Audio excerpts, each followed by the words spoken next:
New Zealand. This group of islands in the South Pacific is the remnant of a sunken prehistoric continent. We'll be crossing South Island. It's the largest and least populated, teeming with exuberant vegetation. Peter Geen used to be a farmer. He's traded in his tools for paintbrushes. He has set up his studio near some of the most stunning sights and travels the country to capture the light, settings, and impressions. Dave Downs spends a good deal of his time poking around the riverbeds of the Hokitika region, his practiced eye on the lookout for jade stones. This experienced jade hunter has a passion for these stones and hoards them like a treasure. Stewart Island off the south coast numbers 400 inhabitants. Furhana Ahmad is one of them. This young woman who talks with the birds was born in Kenya, grew up in England, and was an accountant before settling here in the roaring 40s. I've travelled to a number of different places and lived in a number of different countries, and I just think it's a place of complete timeless beauty. It's a place that I'm really lucky to have found.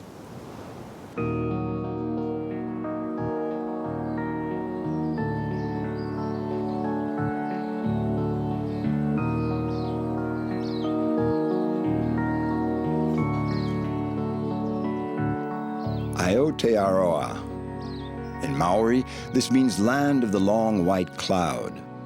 This is the name the Maoris gave this unknown, uninhabited land when they came here from Polynesia about 800 years ago.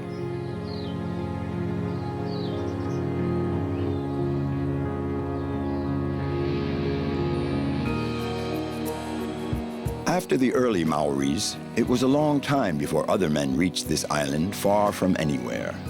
The first Europeans, the Dutch, arrived here less than 4 centuries ago. They named this country New Zealand after a maritime province of the Netherlands.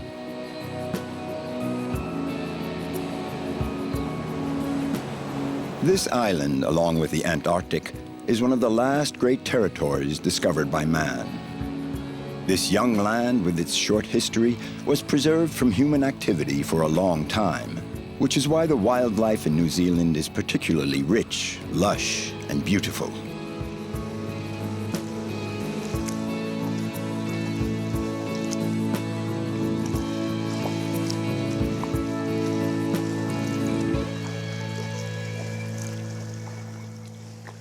Golden Bay.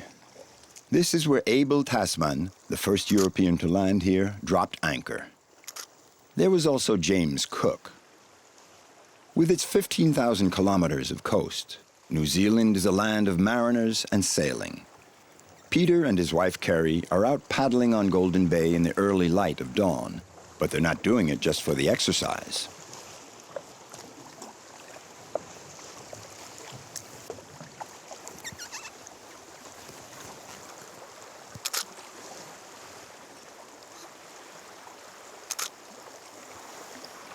Peter captures sensations.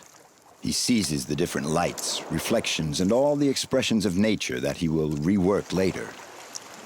I take all the pictures I can, because it's a digital camera, and when I get home, I'll then put them onto my laptop and start whittling them down and refining until I finally see a photo that I think could make a good painting, and then and just watch it grow.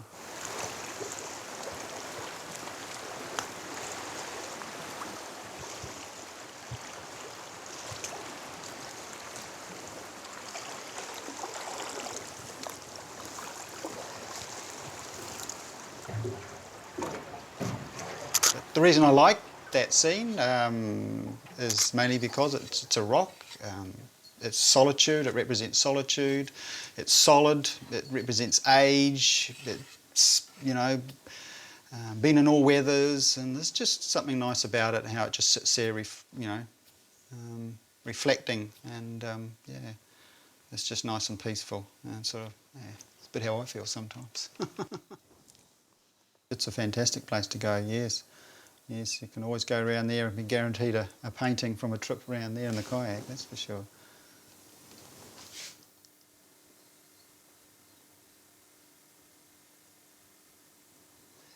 I try to change the mood in the painting. I think that's probably what I do from the photograph. And it's my interpretation of what that photograph is.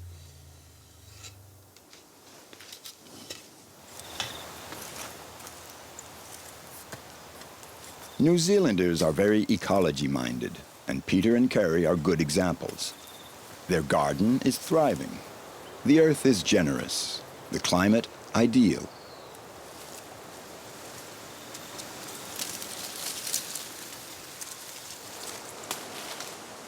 Mostly, probably about 90% of our food we grow ourselves. Hey girls. It's a great healthy lifestyle. It's a good way to eat food that hasn't travelled any distance. We grow it ourselves without the use of sprays. So yes, it's a good feeling to eat good, clean food in an environment where we grow it ourselves. And it's all under control. Organic, yes, but all the plants have to toe the line. Nothing out of line in this bucolic setting laid out by Peter and Carrie. For a long time, they themselves were producer of organic fruit and vegetables, first in Australia, then in New Zealand. It seems they've completely tamed nature here.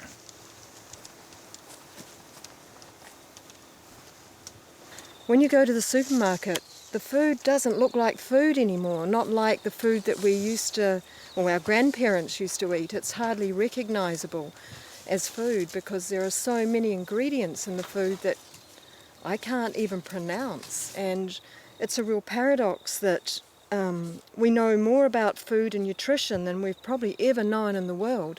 And yet there's more sickness, there's more obesity and heart disease and cancer. And yeah, we wonder if it's not being caused by what people eat. That slow food revolution. It's grow the food as well as prepare it yourself. Sit down and enjoy it and honour the food that you eat.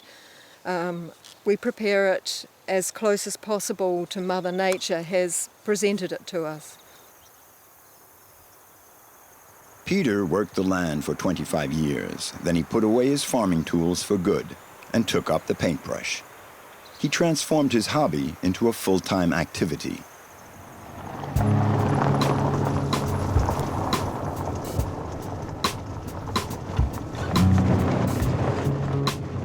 Peter regularly leaves his studio to head out on field trips.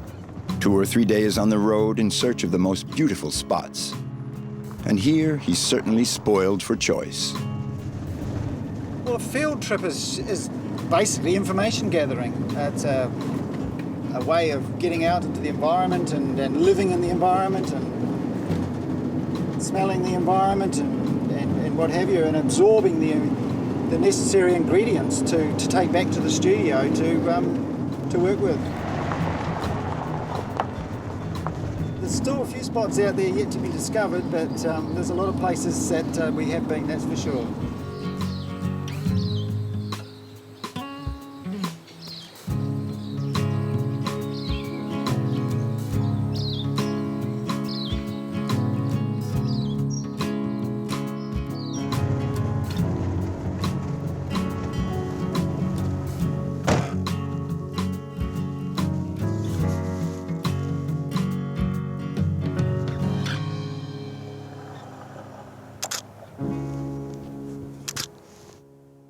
There's 2 blues out there today. You've got the warm blue in the sky and the cooler blue in the estuary. And yeah, I think 2 colours of blue like that in one image is really a real treat.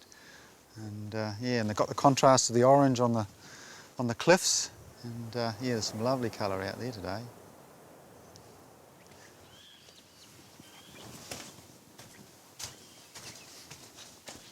New Zealand is a vast country, but you only need to go a few dozen kilometers to find yourself in a totally different landscape.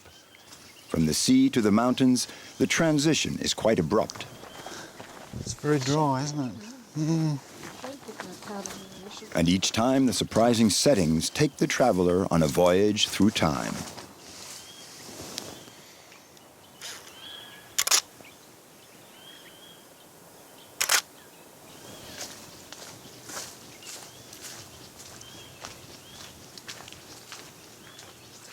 It's in its raw state and it's very natural. The landscape can tell me a lot, and I can get a lot of ideas, and I can add that to other paintings that I do. It's just been left alone, and it's happened over a long, long period of time. And if you leave it alone and let it go and do its own natural thing, it'll look beautiful one day.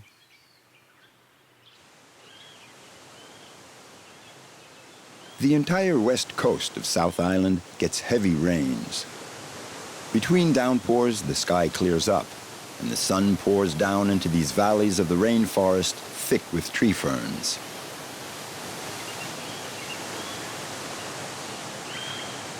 Nature offers the painter a rich palette of greens.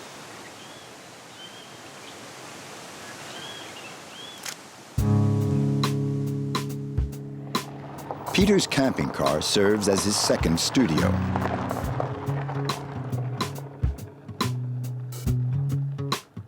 And Peter and Carrie have been traveling like this ever since they met. The camping car even played an important role when they first met. Well, that wasn't in New Zealand actually, that was in Australia. Kerry was cycling from Tasmania up to Queensland, and I was travelling on my own in a Volkswagen Combi, and we met, and suddenly the bike got sold, and we started travelling in the Combi, and we've been together ever since.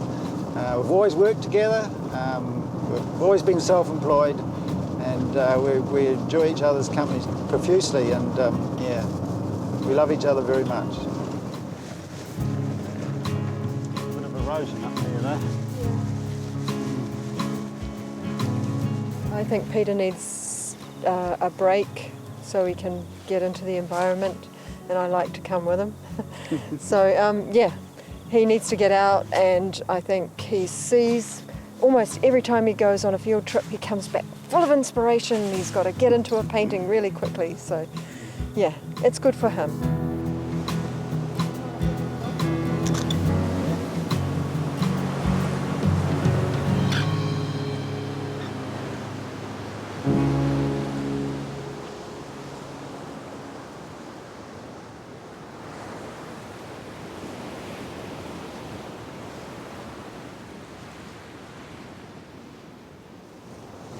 I can't believe it. You see anything?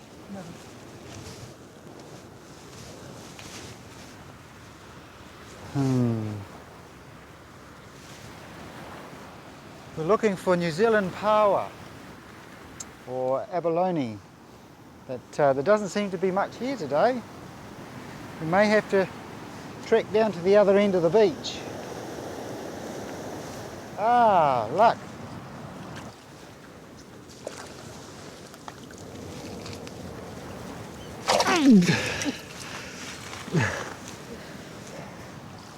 Kerry? The abalone is a strange marine gastropod that spends its life stuck fast to the rocks. The inner side of its ear-shaped shell is covered with beautiful and valuable nacre. Peter, is that long enough? But here, Peter is after its delicious flesh. Abalone are plentiful here on the west coast of New Zealand.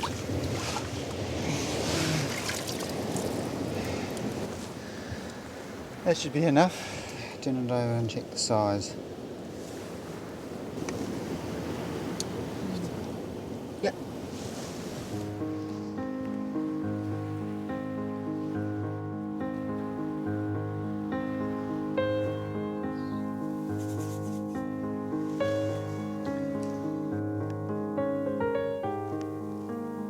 And Peter's little escapades always finish in the same way, with the painter alone before his canvas, working doggedly for days and days to distill the images stored in his head.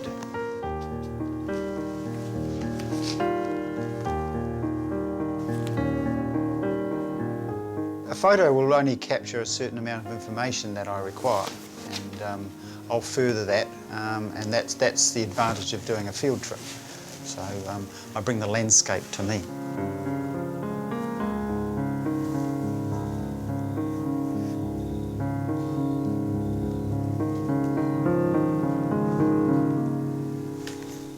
I enjoy being in the natural environment, and I certainly have a great appreciation for it. particularly the undisturbed natural environment, and by that I mean environments that haven't been modified by man. I mean, a tree like this, for example, is living a pretty tough life, as you can see. Its faces into the wind and it's getting a pretty hard time, and I think that's deserving of some sort of recognition, I suppose. So that's really why I paint a subject like this.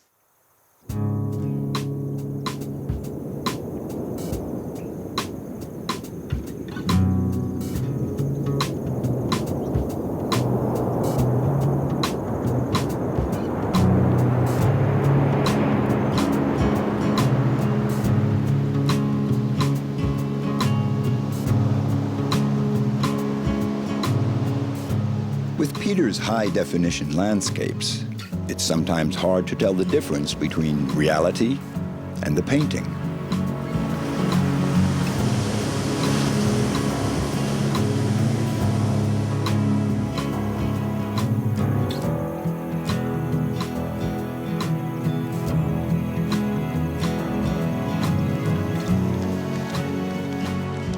Peter has chosen to portray what is beautiful, naturally beautiful. And such is his love for his models that he always tends to sublimate these images of nature that he is so fond of.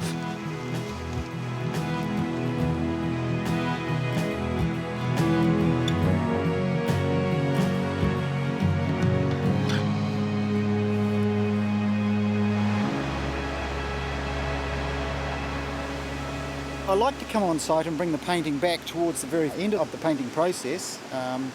It certainly helps put some truth and honesty into the painting.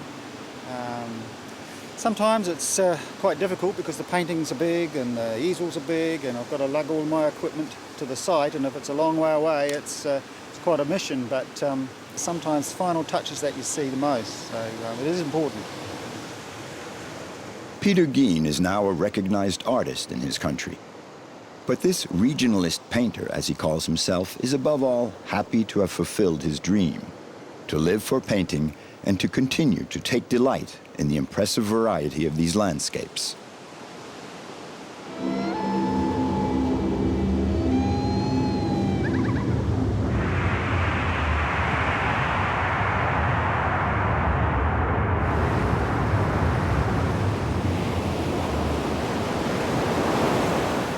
The west coast of South Island faces the Tasman Sea. The banks of clouds that form in the middle of the Pacific roll in from the northwest.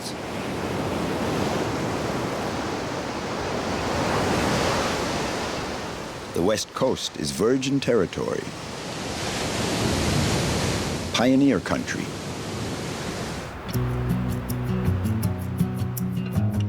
A 150 years ago, this hostile region, wild and practically uninhabited, was the scene of a sudden massive influx of migrants. When prospectors discovered huge nuggets of gold here in 1860, the news spread like wildfire. From one day to the next, tens of thousands of people from all over the world flocked to this west coast to try their luck. Towns popped up like mushrooms, with their saloons, hotels, brothels, and tradesfolk that followed in the wake of the prospectors.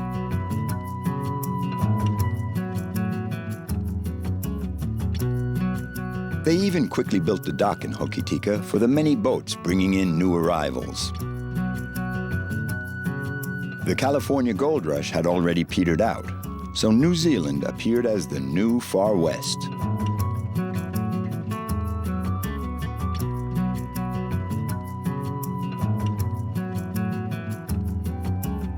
And so many came, all lured by dreams of riches.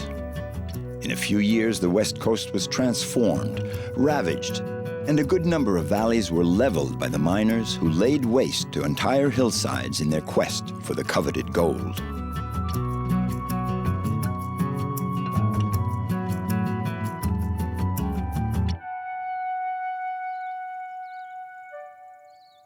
And as always, the fever eventually dropped, almost as abruptly as it had broken out. Now there are still a few active mines, but the fantastic nuggets weighing several kilos are a thing of the past. Gold no longer fires the imagination. However, there are still some people who search the rivers of the Hokitika region. Well, if you don't care if you get wet, it doesn't matter. See, them rocks are slippery, aren't they? You've got to be really careful. The water's nice and clear, though. Grab that view, Al.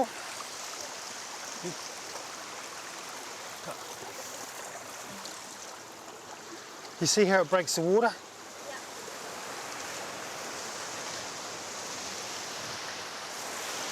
Today, Dave Downs has brought his grandchildren along with him. This young, attentive grandfather wants to share his quest with them. Looking for Ponamu, Greenstone. Just gets washed down on the hills and into the river. When it rains and it floods, it comes up real high. You could see along the banks how high it will get, and it turns it over like a washing machine. So you've got more chance of finding the stone once it's turned over. It's really good. When it's on the bank, it dries out and it just looks like the normal stones. But when it's wet in the river, it's a bit easier to find. Think so? No, there's a big chip. See that, Ray? Yep.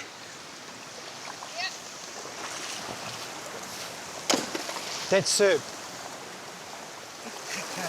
Yeah, it's a tradition. Goes down through the generations of children. If we don't teach them the outdoors, they won't go the outdoors. Like TV, video games.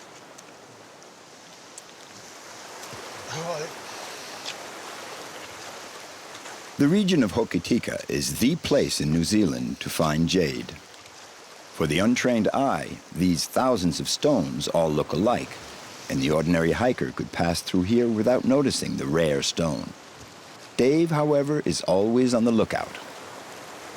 Nah, look at that. There. See it? Have a look. What do you think? And Dave certainly has a sharp eye. You see how it's grey-white? Hold it, doll. See it, Rat?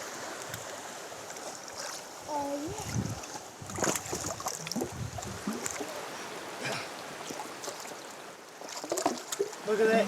See it?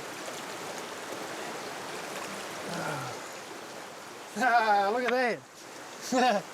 Look at the green in that. We might make your meaty out of that, eh? What do you reckon? Yep. Feel how heavy that is. I'll hold that. Got it? Pretty heavy, eh? Yeah. Feel it?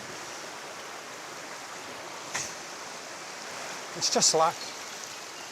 A lot of luck's involved. The more time you come, the more chance you got to find in the stone. And that's all it is.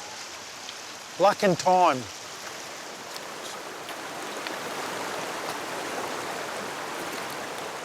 Dave loves stones so much, he's surrounded his house with them. But the most surprising thing is out in his shed. This is where he keeps his treasure. 20 years of collecting jade stones. Stones he loves so much, he doesn't even cut them open to see how pure they are. He lets them keep their mystery.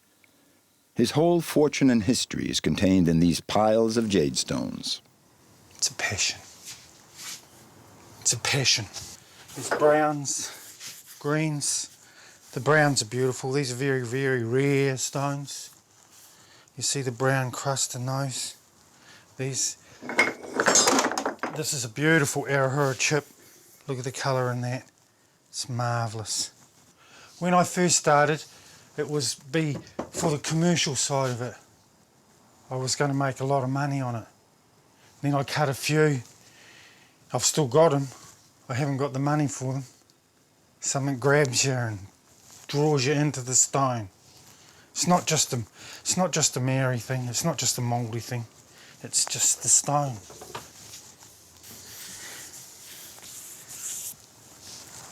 Of course it's a treasure. isn't it? You've been on the river looking for treasures? Yeah, there's another one.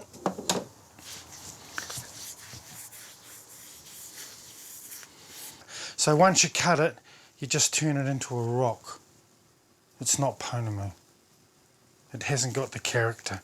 You have to go out, you have to get in the environment and feel the tanga, I think the Māori call it. Jade has been present in this region since the dawn of time. As a result of geological transformations, jade deposits formed deep within the earth.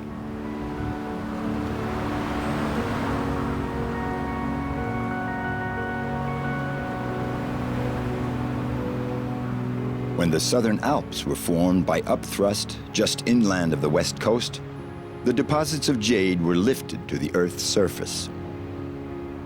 Much later, the glaciers carried the stones towards the valleys and towards the sea. And when the glaciers began to melt, they deposited these stones in the riverbeds of the west coast. The first Maori to land on this island named it Te Wai Punamu, which means waters of greenstone, or land of jade. This green stone played an essential role in their life. They used it to make jewelry and weapons, and they considered this stone as a link with their ancestors. It had not only material value, but also great spiritual value.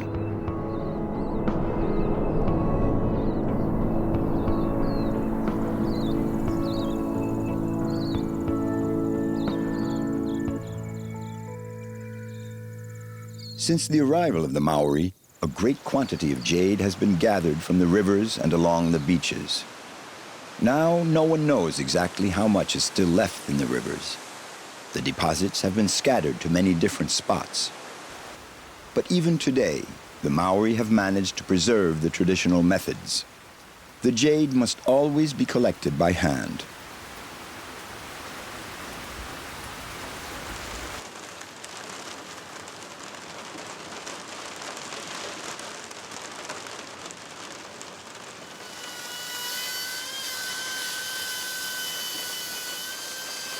Dave works in a dairy to feed his family. Milk is New Zealand's white gold. Jade cutting is not his profession, just a side job. And when Dave cuts jade, he works with stones that he buys from other collectors, just so he never has to touch his personal collection.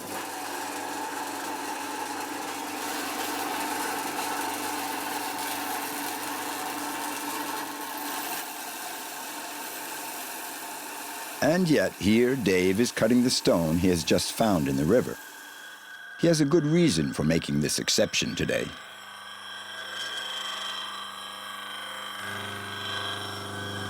This is a gift for my grandson.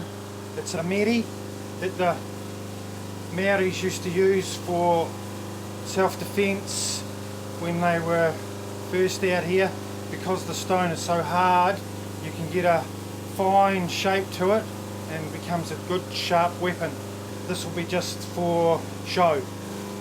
Dave, who has Irish roots, has been a New Zealander for 2 generations. He's interested in the history of this jade that's so important for the Maori.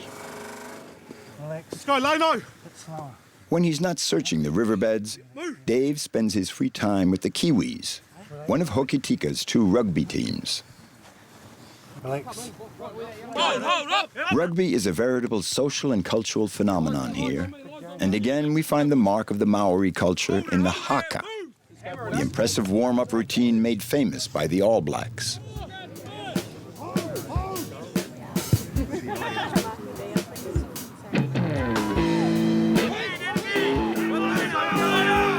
For Dave, rugby is like his stones, a fervent passion. He used to play himself. Now he's a trainer / physical therapist and all-round loudmouth for the Kiwis. Jersey, you play for your club, your jersey. You put it all on the line. All these boys work all week out on the rugby field. That's their time out by themselves. That's the man stuff from when they're little.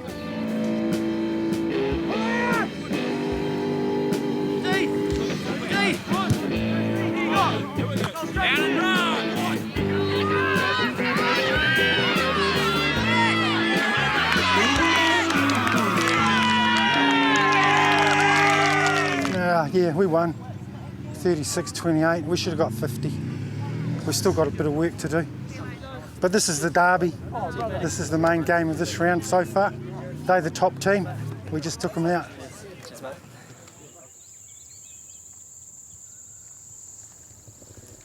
Dave is a perfect example of what they call here the West Coast spirit. A tough spirit, sometimes a bit rough around the edges, but as genuine as the region itself. Dave has his own secret hunting grounds, and he sometimes has to hike for hours to reach them.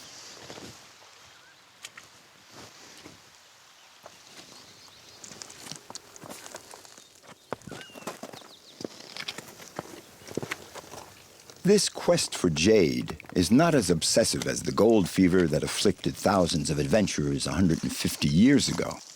But Dave does always feel the irresistible urge to follow the river all the way up to its source in search of that special, rare stone. There's a piece of rubbish. No colour in it, but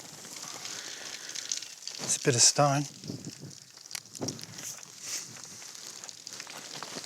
His passion for these stones seems boundless, and no bed of rocks, no matter how large, can dampen his enthusiasm.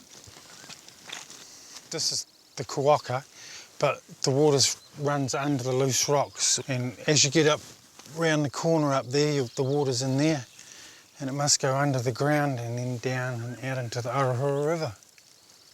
When it's in flood, it's way up on the banks. I found rocks down here, big brown ones. 20 pound, but that's after the flood. We might be a couple of days late, but you don't know. Doesn't matter, does it?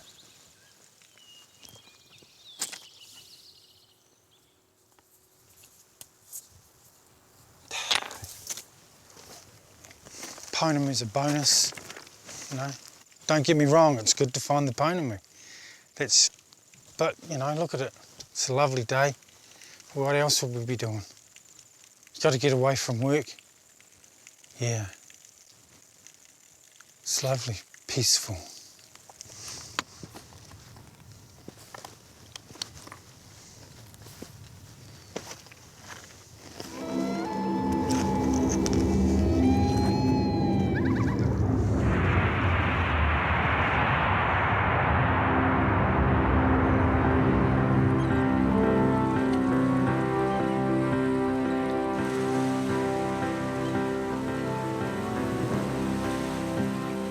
Just getting to Stewart Island is already an adventure.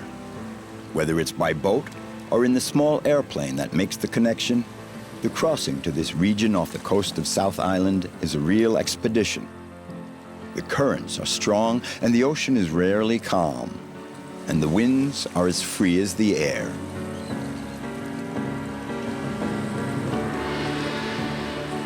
Stewart Island is so wild that the first ones to greet the visitor are the albatross. Do they come out of boredom, idle curiosity, or to see if there's some kind of snack for them? A bit of all three, probably. At 47 degrees south, Stewart Island is right in the heart of the roaring 40s. Nobody spends too much time here. Even the clouds seem to be in a hurry.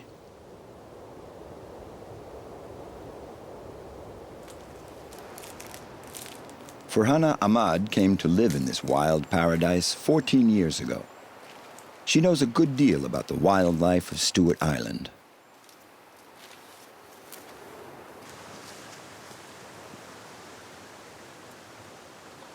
She knows the stories that come along with each different plant and tree.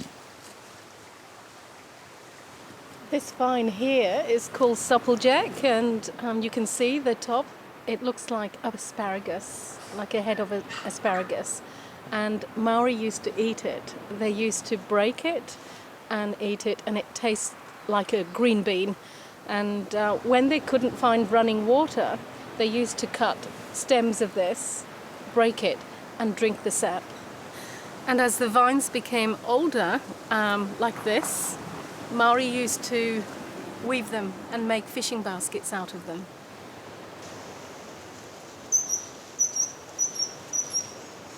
Furhana is 47 and has had a rather interesting life. She was born in Kenya. Her father was from India and her mother from the Seychelles.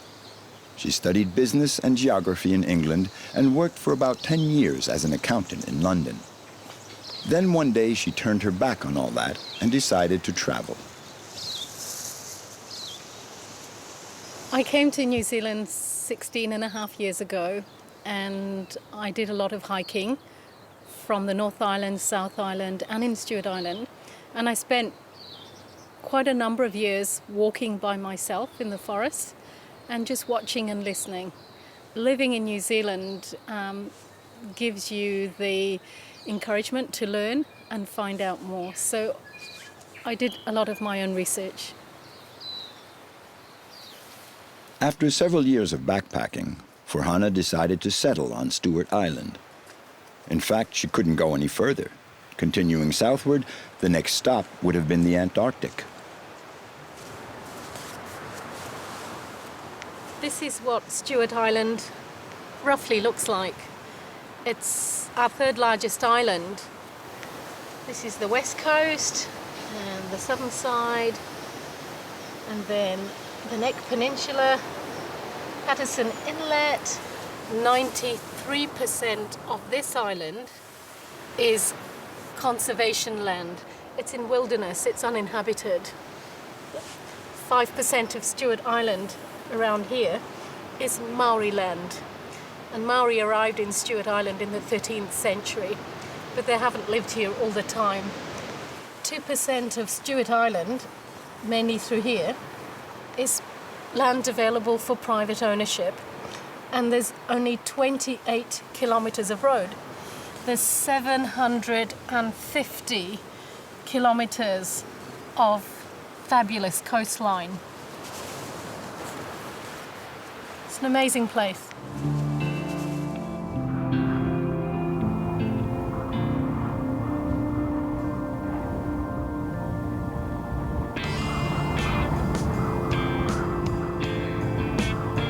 Stewart Island is about 65 kilometers by 40, with only 400 inhabitants.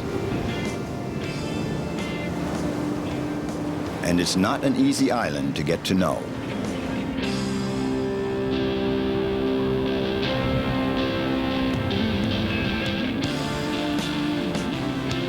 From the air, it's possible to get a view if you can dodge the downpours and gusts of wind.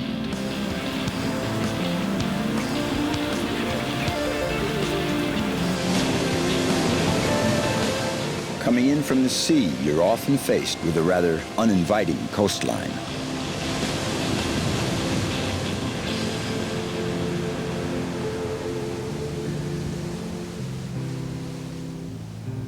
The only way to penetrate this territory is to hike for days and days, being careful not to stray from the paths, for the forest is impenetrable.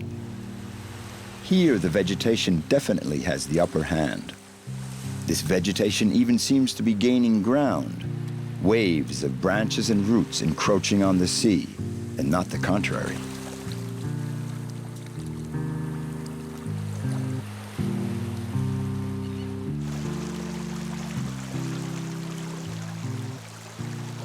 This primeval forest is a thick tangle where everything that wants to grow finds a way to thrive. By dint of reading and accumulating knowledge, Furhana has managed to become an expert on her adopted land. She has even made it her job and works as a guide for people who want to discover the region.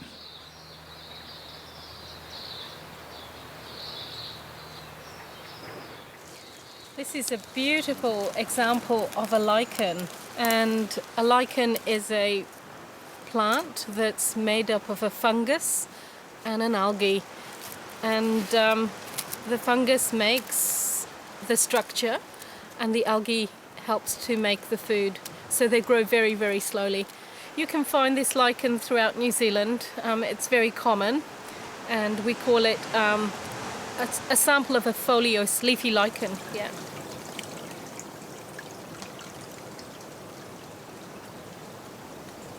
It's hard not to get lost in this maze of vegetation, beaches, and paths. Furhana knows this island like the back of her hand, yet she feels as if she's learning something new every day.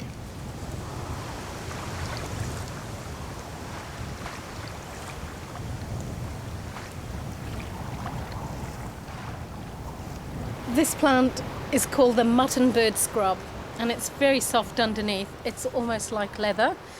And the visitors used to write on the back of these leaves. They put a stamp, addressed them, and wrote a note.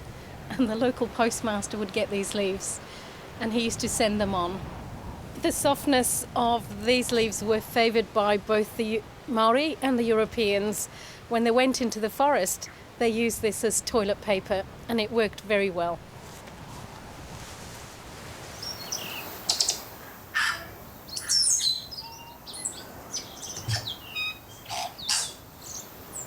That's a tui, and the tui is a native New Zealand bird. It's got a beautiful range of songs. It's got 2 vocal cords.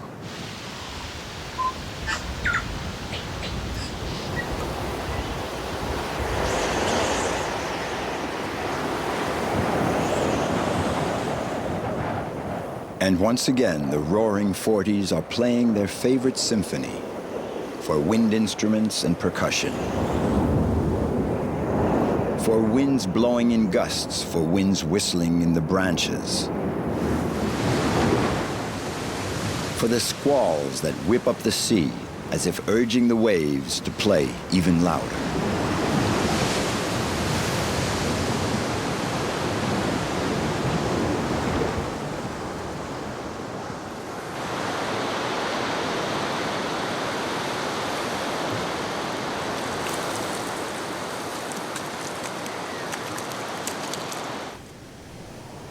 Stewart Island is an open-air theater where the elements are forever performing the same show, and they hardly ever take a day off.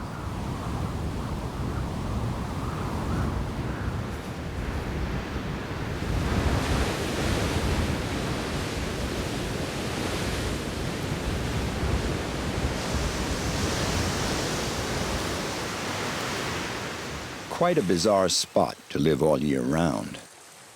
In summer, there are visitors that come to admire the natural beauty of the island. But in winter, it's another tune. After you've lived in the big cities of Europe, the one and only village of Stewart Island seems like a magical spot at first. Then you have to be able to make a life for yourself there. It seems that wasn't much of a problem for this former Londoner. Furhana's house is so small we can't even visit it, except from the outside.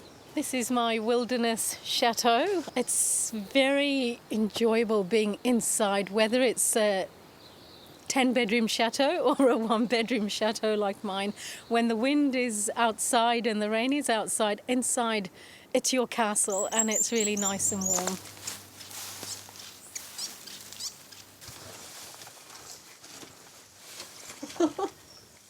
It's just in here.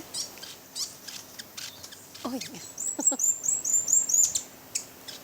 Yes, comfort is in the mind. I've got everything I need for the moment. I can read books, I can visit friends, and I can enjoy the birds in my garden and the plants in my garden.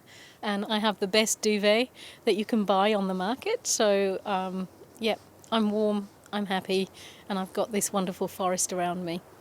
And I'm being kind to the environment.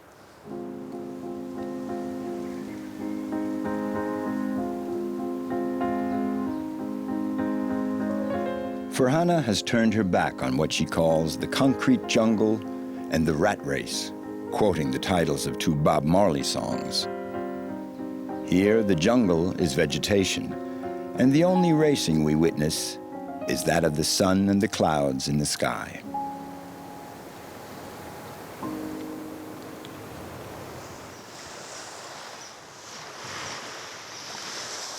There's some kiwi footprints here on the beach, and the kiwis will feed near the beach or in the forest.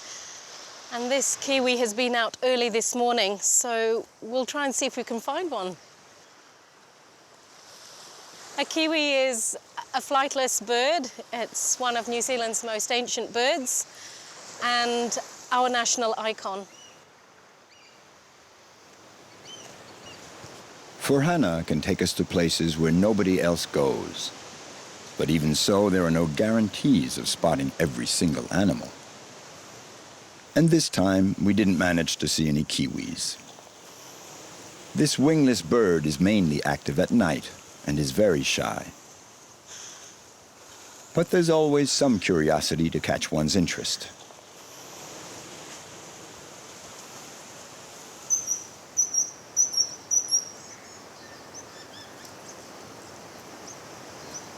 You'd imagine them more in Africa, Central America, or in the Amazon. But there are indeed parrots living in these lands far down in the southern hemisphere. It's one of 3 big parrots in New Zealand. All of these parrots are unique to New Zealand. And the kaka is the forest parrot. This parrot is feeding on the nut from this native tree, which is called miro.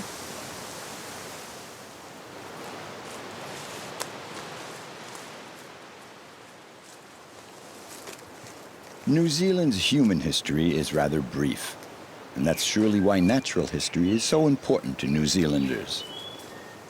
They have no castles or cathedrals to preserve, but they do have this rich nature to safeguard, and to which they link their history. This is a rimu, a very young rimu. They take about 500 to 600 years to fully grow. And when Captain Cook and his men sailed around New Zealand's coasts, they used to take the young branches of rimu. They boiled it, added molasses and yeast, and made a beer to stop scurvy.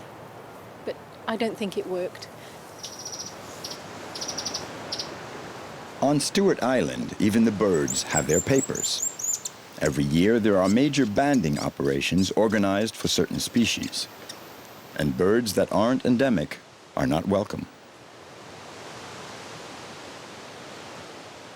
Where are you? We are waiting. Ah, Robin, Robin. Furhana is a walking encyclopedia of Stewart Island's wildlife. And she has another particularity. She talks to the birds. Up here. Just there. Like they showed you at the academy. Come on, Robin. The robin likes us because we disturb the ground when we walk, so insects can easily be found. So we call them opportunistic feeders. And the robin is not related to the European robin, but it behaves in a similar way, and its song is very similar. When modern land mammals evolved in the world, they didn't evolve in New Zealand 35 million years ago. And it was only when the Polynesians started to come to New Zealand about 1,000 years ago, and later the Europeans over 200 years ago, that they brought predators for our wildlife. But for millions of years, this country remained without predators. So most of our birds are very friendly.